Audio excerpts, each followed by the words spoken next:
Blessings. What's going on, YouTube family? So today should be an interesting morning. I'm actually headed over here right now to the to my new location for the new car dealership, and I'm actually going to meet the fire inspector as well as the city inspector, and they're going to inspect the place, inspect the premises, make sure everything is up to par so that I can get an occupancy permit to go ahead and run my dealership out of that location. But other than that, I believe that it should pass. There's no issues with the premises. We checked everything out already. This is just one of the formalities that they got to do so they could, put it in the file that they did come and inspect the place. It should go pretty good, and I'm going to keep you all posted, so stay tuned. And don't forget to hit the like, subscribe, and notification bell so you all can stay tuned with new information about cars and things like that we post about being a dealer, as well as buying and selling cars, any of that information. So I'll talk to you soon.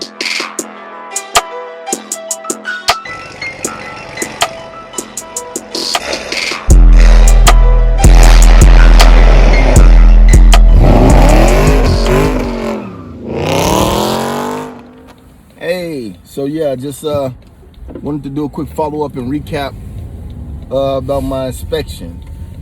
So yeah, when I was talking on the last video, I was gonna meet the city inspector and the fire inspector to do the inspection on the location. So basically, I passed the inspection. I passed both, with the city inspector as well as the fire inspector. Everything is good. They talked to me for a little bit. I was going to record it, but I didn't want to put those guys on camera, and they didn't give me their permission to do so. So I didn't want to just do that or whatever. So I just went ahead and took care of it, talked to them.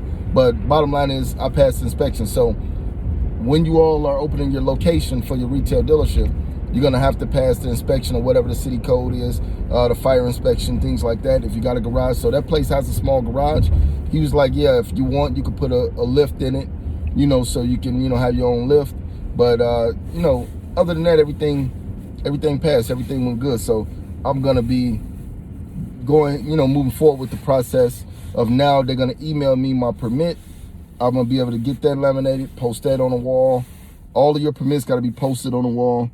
When you're doing a business, just to show that you got, authorization from the city, from the fire, from the fire inspector, from all these different things. It just got to show that you legally can buy and sell cars the right way.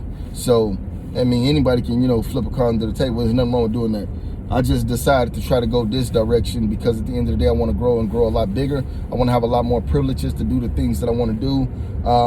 One thing, when you trying to come up, you got to do what you got to do. So I don't knock that at all. If you're getting started, handle your business that way with a wholesale license, or, if you just want to buy and flip off Craigslist, Facebook Marketplace, or any of those things, do what you got to do to get up. Once you get up, start positioning yourself to actually make better movements. So one of the things that I actually had to do when I had a wholesale license, or I had a license under another person's dealership. So I paid to get the license. I don't know, whatever they charge. I think my first one was about $1,500, I think, believe it or not, about $1,500. So then every time I go to the auction and buy a car, the guy charged me $200 per car. Now, of course, I got to factor that in, but there's auction fees also, so I got to pay those, and, pay the dealer fee, $200 per car. Now, you got to factor that in, so every single time that I'm actually buying a car, I'm paying him $200 every time I purchase a car.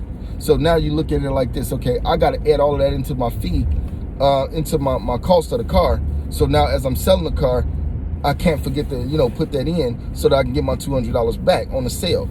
So now as a retail dealer, I'm the one who's in charge of all of that, and I don't pay every time I buy a car. The only thing I do is I pretty much pay the auction fee, which everybody's gonna pay that regardless. But I'm not paying no other person $200 every time I buy a car. Let's say you buying 15, 16, 17 cars, you buy 20, 30 cars, you out of a boatload of money, So my whole thing is, you want to keep your expenses as low as you possibly can, and cut out all those unnecessary expenses, because I pay my insurance, generally I pay my insurance up for the whole year. I pay my bond, I pay stuff like that. So it's like, I don't have to pay every time I buy a car. I'm not paying, but I do have a number in there as far as my time and my labor and what I spent, on going to look for a car at the auction, and that get tacked into it. So it's pretty much the same thing, but I'm paying myself. I'm paying my own company. So I'd rather do it that way.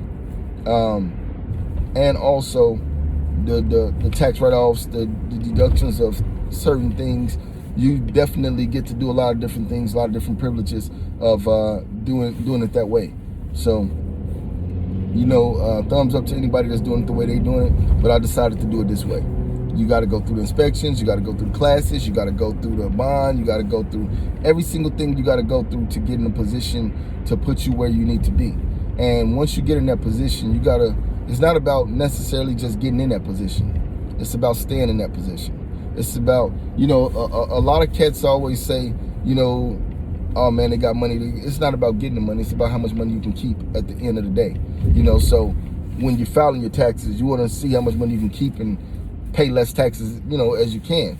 So a lot of times we think, okay, I'm gonna stay under the table, I'm gonna make cash, I'm gonna flip this cash. But when it comes time to where you need documents, or you want to build up your business credit, or you want to build up, your corporate credit, Dun & Bradstreet is not reporting anything because everything you're doing is cash. You're flipping wholesale cars under the table. You're doing all of this, but you're not building up no liquidity under the name of your company. You're not building up your company, your brand. So as this thing could have potentially grown bigger, yeah, you got 50 cars that you hiding all over the place, but you really don't, you don't got nothing on paper to show that you're worth this or the value of your company is this. So a lot of times, like, we got to be willing to position ourselves to do different. We want to get big, but we got a mind state of not growing bigger and not doing, we don't want to do the things we got to do to be more successful. So that's pretty much what I'm aiming at and shooting at.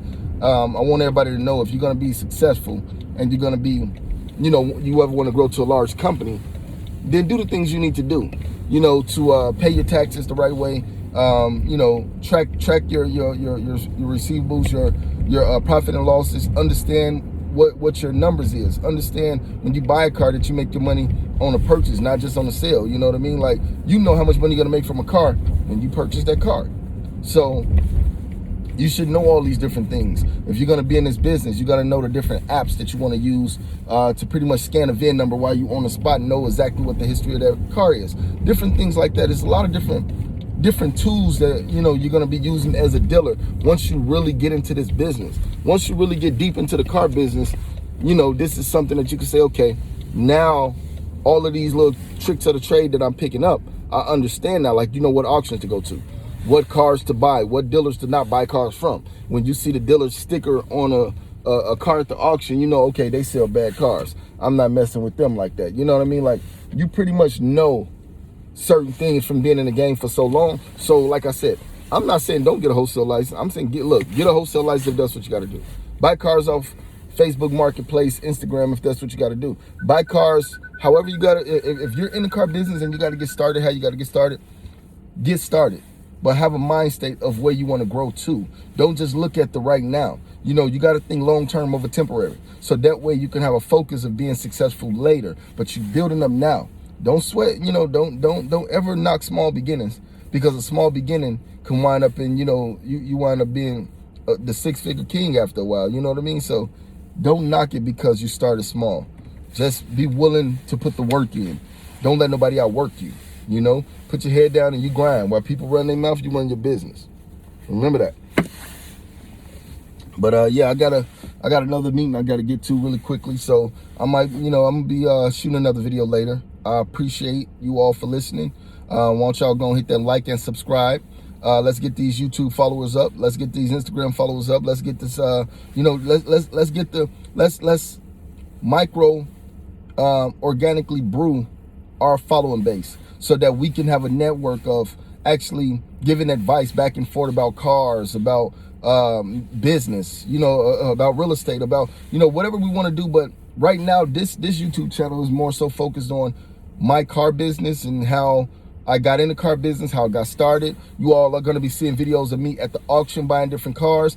Even when it comes to paying taxes, I'm going to be showing people how to do title information, do bill of sales. I'm going to show people how to do the paperwork, how to print out temporary license plates, registrations, all different type of things you're gonna learn on this channel. So if you're interested in trying to be a car dealer, or either trying to buy and sell cars, even just learning how to hustle and flip your money and get to a position to where you can do some different things, like and subscribe to my channel and follow me on YouTube, Instagram, Facebook, like I said, and buysmart365auto.com. We're gonna be getting it in. It's gonna be more videos to come. Y'all be blessed. Stay safe. Peace.